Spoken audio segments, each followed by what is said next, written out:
morning, everybody. I hope you guys are having a great day so far. Some of you guys are like, Drew, why do you look so glossy and dewy today? And that's actually natural sweat. The air conditioner broke in my apartment. It's currently 85 degrees. It broke yesterday. The guy is coming to fix it tomorrow. It's slowly rising. It was 83 this morning. Now it's 85. So it's going to probably be at 87 by the time I get back from IKEA. So I'm currently going to IKEA and a couple of other stores. That way I can use their air conditioning to cool off a little bit before I come back to my dungeon. But besides that, I'm having a really great day, and I'm super excited because I'm actually going to be heading to IKEA to work on a DIY project for you guys. Now, as many of you guys know, I do random kind of one-off larger scale vloggy style projects every now and then, and this is going to be one of those projects. In the past, you guys absolutely loved when I turned that IKEA Billy bookcase into a woven cane like storage hutch, and I was obsessed with it. So I kind of wanted to do something similar because I'm actually currently working on my living room makeover, and I need a new media console for my TV. The one in my old apartment just clashes really badly with the floor because they're two different tones of like yellowy orange wood. So I really want something more on the black side when it comes to the media console. I was on Pinterest the other day and I came across this image here, and I was absolutely obsessed with this. I looked everywhere online for like a similar piece just to honestly purchase,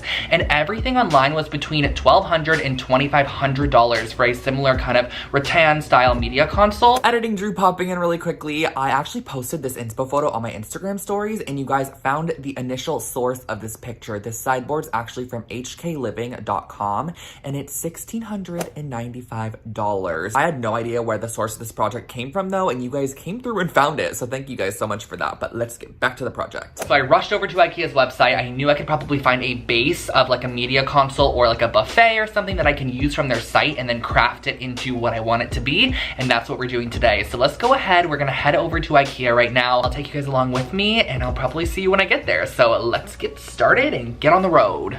So I'm at IKEA right now, and I just picked up all the pieces that I need for the media console. It was kind of like a build your own system, so I got the TV unit base, and I'll make sure to put all of the pieces I got on the screen for you guys in case you want to create a similar one. I got the 3 internal shelves. I got 4 leg sets to put on the bottom, the hinges over here, and then these are the drawer fronts here. I got one more just in case I mess up because I've never actually used a jigsaw before, so we're gonna have to see how this goes. It's gonna be a trial and error, so I got one more just in case because it's only $20. I still never get why the IKEA carts, like, they just run wild. It's really fun. Good morning, everybody. It is the second day of this IKEA transformation. Now, I got all of my pieces yesterday at IKEA, which you guys probably already saw, and today I'm going to be kind of creating the template for the front of the cabinet. So I have some paper here that I want to use to create a template for the drawer fronts. This is just a roll of filming paper that I have. You can use wrapping paper, whatever you have to create a template. So I'm gonna start off first by kind of measuring out my template and give you guys the idea of how I'm going to be creating it.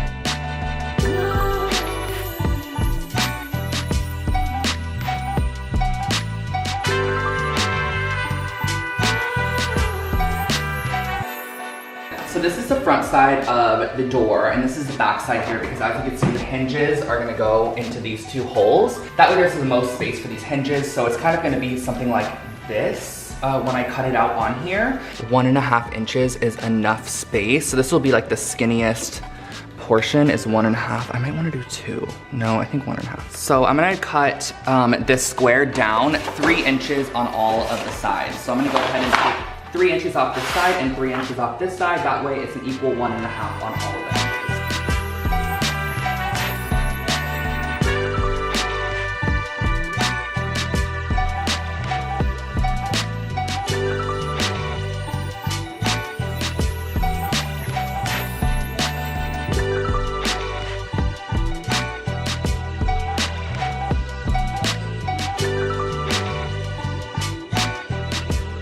If you guys can tell based off this inspo photo, this side here kind of has like a straight edge, and then it kind of curves into this oval shape on the sides. So I kind of wanted to recreate that by having a little bit of a straightness to start, and then I kind of created this curve here, and I freehanded the whole thing. So next what I'm gonna do is just cut this shape out, and then I'm gonna tweak it as I feel like it needs to be tweaked. And I'm also gonna start it out just a little more, and then kind of fade it into the line that I created. So I wasn't a fan of my original template. It was just too skinny over in this section here. So I actually folded it onto another piece of paper and laid it down, traced it on top here, and then kind of recreated this shape here, which I think will be a little bit better. I'm gonna start cutting it just a little bit in.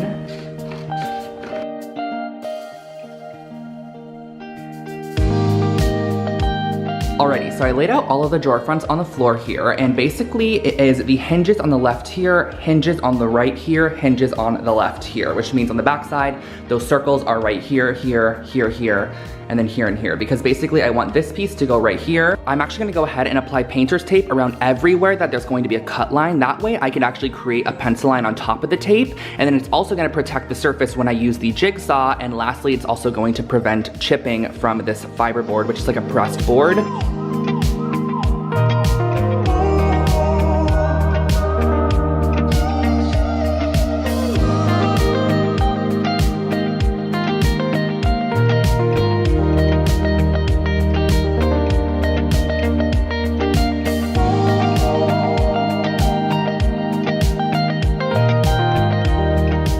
So as you can see, I have the full little half circle shape cut or traced onto the top of the piece here.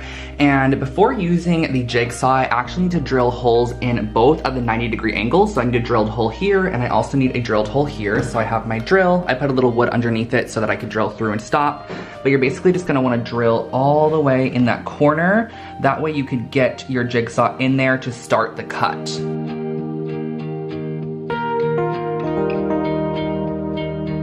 I'm gonna be using this Ryobi jigsaw to cut this. Now I have it on a speed setting of 2 because this one here shows that fiberboard is at a 2. And then I'm also using this blade here, which I got this at Home Depot as well. It's a steel cut wood scroll blade. So I figured it would be better for like delicate work. And then I'm gonna adjust the speed up here as I kind of go with it. But yeah, this is what it looks like.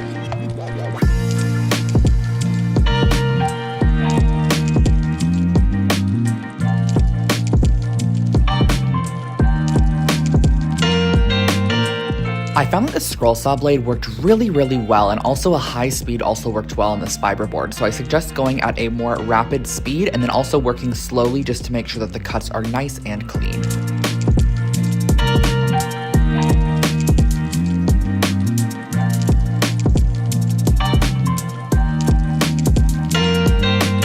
Oh my gosh, you guys, look how perfect this door turned out. The cut is amazing. I do have to go in and sand a couple spots here, which I'm just gonna probably do off camera, just sand those to make them a little bit cleaner. But this shape is just perfect. I love it. So I'm gonna mirror the other door and do like the flipped side of it. So it's gonna look like that on the other side, and then do one more door. So let's go ahead and cut those doors as well.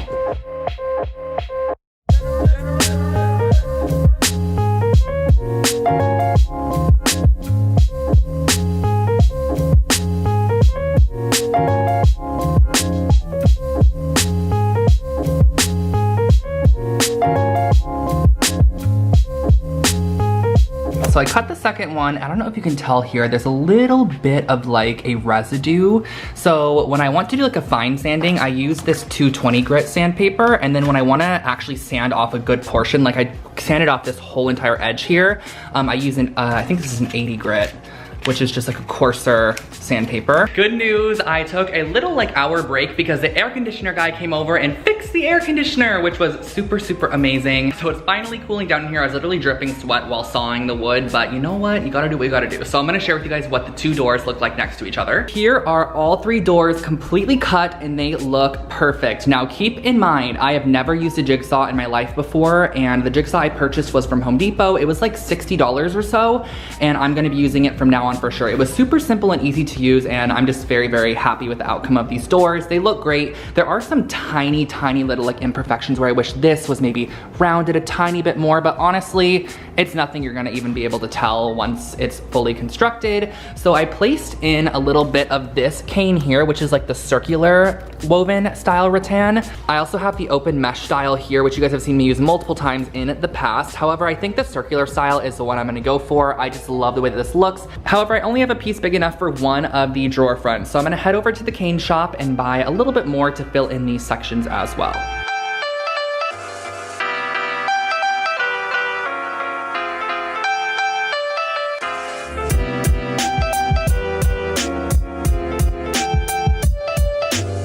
So So I got the cane that I needed. I got 9 feet of it, and I also got some of these reed splines. And then I also got this 5/8 inch flat reed, which I want to finish off the inside of the doors with where I cut. Also, huge shout out to the Cane and Basket Supply shop in Los Angeles. The lady Susan in there is so nice. If you guys ever stop by, tell her I said hello because she's amazing. They have so many different supplies there. Definitely check them out. I'll put their address on the screen for you guys. It's literally right in Miracle Mile area, if you know where that is.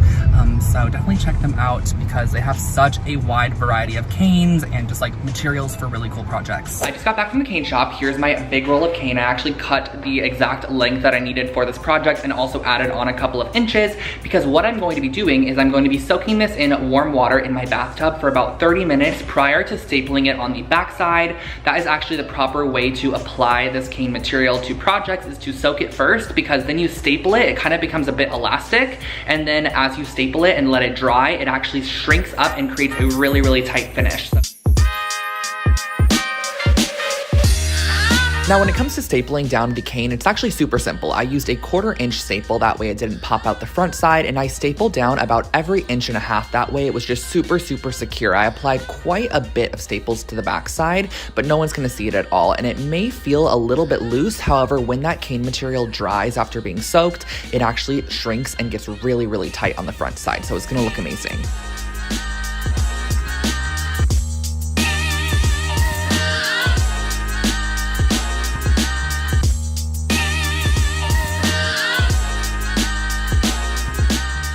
I just brought the doors outside. I'm gonna leave them out here until they're fully dry, and it should shrink up the cane and make it really nice and tight on the inside. There's also another one over here, and then we're gonna finish it off afterwards. It is now about 2 hours after I put them outside, and you guys, they are perfect. I don't know if you can tell. I wanna show you how, can you tell how tight this is attached on there? There's literally no bounce to it at all, so it worked perfectly. It's super nice and snug. All of them are filled with the cane material now, and it looks so pretty. I'm so happy with how this is turning out so far.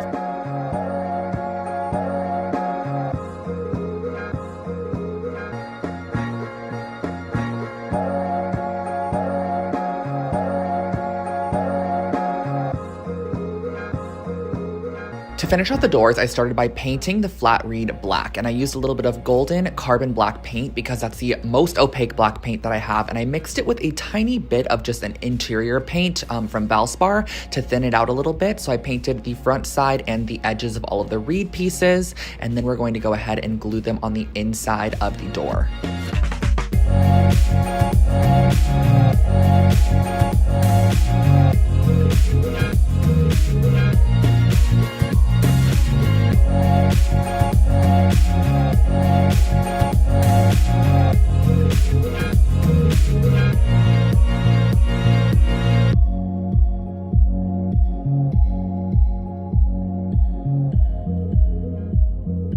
Now, adding the second piece of reed spline on the inside is totally optional. I just felt like it gave it a double finish look, like it just really cleaned up that whole shape and really defined the look of it. However, if you don't like this piece, you could totally leave it as is because it looks really great and finished already. And some of you guys might be like, oh my gosh, you are hot gluing your furniture. And yes, I am, because I'm using a special glue stick by Gorilla Glue, which is just super, super strong bond. I'll link it below for you guys from Amazon.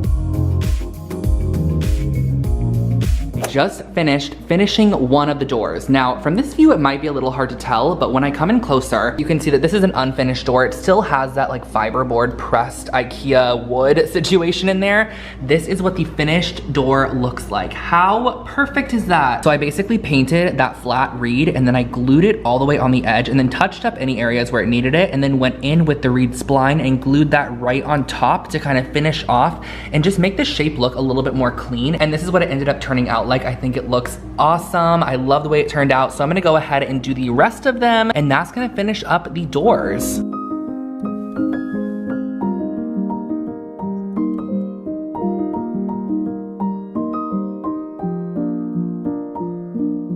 Wow, you guys, it has been a long day, but a very, very productive one. I finished all 3 of the door fronts, and they look perfect. I finished them with the little reed spline inside, but I'm gonna go ahead and catch you guys in the morning. The sun is setting right now. It's a nice golden glow in here, but I'm gonna catch you guys tomorrow morning where we're going to finish assembling the base unit, putting the doors on, and styling this media unit. Hello everyone, it is day 3. I wanted to first start off by kind of showing you guys what I was talking about with the yellowish tone of this wood just not really going with the wood underneath. Does that make sense? That's why I wanted to originally create a new media console for this space, and today we are going to be finishing it. So yesterday you saw the doors being finished, and today I'm going to be building the base of the project. So I'm gonna go ahead, get started, and construct the base.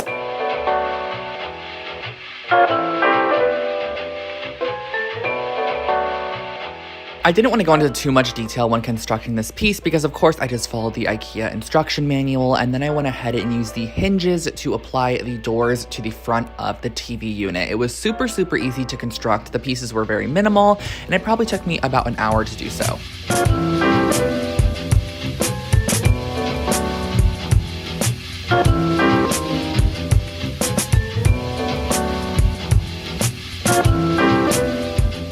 Oh my gosh, you guys, this looks exactly how I wanted it to. It looks incredible so far. Everything fit together perfectly. The legs look amazing. There's still some IKEA stuff underneath them, but I initially actually had this door put on wrong. I had it flipped 180 and I was like, there is something off about this. And then I ended up fixing it, but there is one more element that I wanna share with you guys. These are some really cool brushed brass handles that I found on Amazon, and I'll link these below for you guys. They're pull handles, and I've never personally used a handle like this before, but let me share with you how it works. So you can use this on like any cabinet drawer that you want to pull out. It kind of is like a flush mount, so it just slips right behind the door, and then you kind of put it into its position, close it, and for instance, like it would kind of pop out on the front like this, and you can pull the door open like that, because I feel like this is just going to add a nice little touch and kind of make it look a bit more expensive than it is.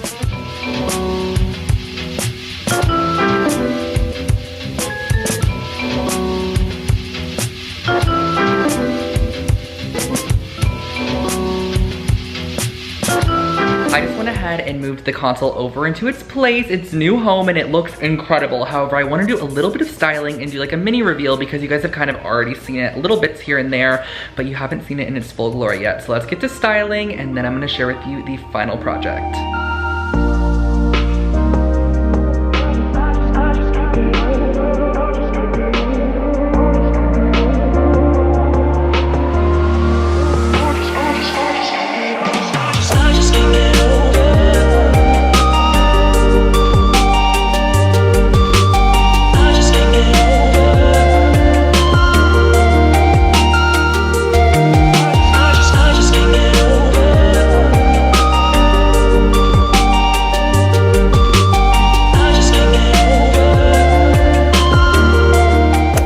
And that finishes off today's project. I hope that you guys enjoyed this one. It was such a fun one, and I definitely experimented a lot with this project. I had never used a jigsaw before. I had never properly installed cane into something before, so there's a couple new things. I also learned about these drawer pulls, which are pretty cool, or like door pulls, I guess you could say. It ended up turning out amazing, and I'm gonna put the total cost of this project on your screen for you guys so you can see how much of a fraction of the price it was from the original piece. Now, I also want to give credit to the people who of course created this item, and I do think that it's probably worth the money if you don't want to create this piece, because cane furniture is all handmade, it's very time consuming, and they had to do a lot of the same stuff I had to do. However, theirs is probably even better because it's professionally done. So I'm gonna go ahead and link the original side table below for you guys as well. I found out that it does come in black too, so if you want the black one, they have the pink one as well. But without further ado, I hope that you guys enjoyed today's video. If you are not already, make sure to subscribe to my channel. I post brand new home decor and DIY content here on Lone Fox every single week. And also some of the styling decor up here is from my website, lonefox.com, like my favorite lavender candle over there. This mini heart dish right here, which is so cute. It's like a little trinket holder, is also from my site. So check out Lone Fox for home decor finds and just specialty goods. So I'll catch you guys all in my next video. Have an amazing rest of your day. Bye guys.